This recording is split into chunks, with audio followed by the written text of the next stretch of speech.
Taste the Daily. அதிமுகவில் வாக்குச்சாவடி கிளை கழகங்கள் அமைக்கும் பணி முழுமையடைந்த நிலையில் அதற்கென நியமிக்கப்பட்ட மாவட்ட பொறுப்பாளர்கள் விடுவிக்கப்படுவதாக கழக பொதுச் செயலாளர் எடப்பாடி கே பழனிசாமி அறிவித்துள்ளார். இதுகுறித்து அவர் வெளியிட்டுள்ள அறிக்கையில், சட்டமன்ற தொகுதிகளுக்கு உட்பட்ட ஒன்றிய, நகர, பேரூராட்சி மற்றும் மாநகராட்சி பகுதிகளில் வாக்குச்சாவடி கிளை கழகங்களை அமைப்பதற்காக மாவட்டம் வாரியாக பொறுப்பாளர்கள் நியமிக்கப்பட்டு அப்பணிகள் முழுமையடைந்ததாக குறிப்பிட்டுள்ளார்.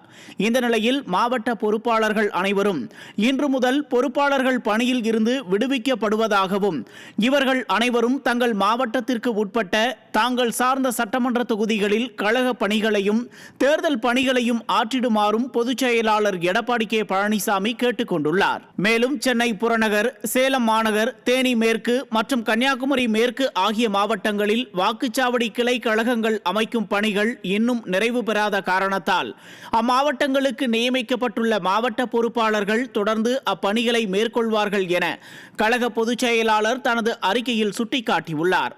வாக்குச்சாவடி கிளைக்கழக நிர்வாகிகள் அனைவரையும் ஆன்லைனில் ஒருங்கிணைத்து தேர்தல் பணிகளை விரைந்து ஆற்றுவதற்கான பயிற்சிகளை அளிப்பதற்காக தலைமை கழகத்தால் அறிவிக்கப்பட்டுள்ள தகவல் தொழில்நுட்ப பிரிவைச் சேர்ந்த மாவட்ட பொறுப்பாளர்களுக்கு தேவையான அனைத்து ஏற்பாடுகளையும் செய்து கொடுத்து அவர்களுக்கு முழு ஒத்துழைப்பு நல்கி இப்பணியை விரைந்து முடித்திடுமாறு மாவட்ட கழக செயலாளர்களுக்கு புரட்சித் தமிழர் உத்தரவிட்டுள்ளார்.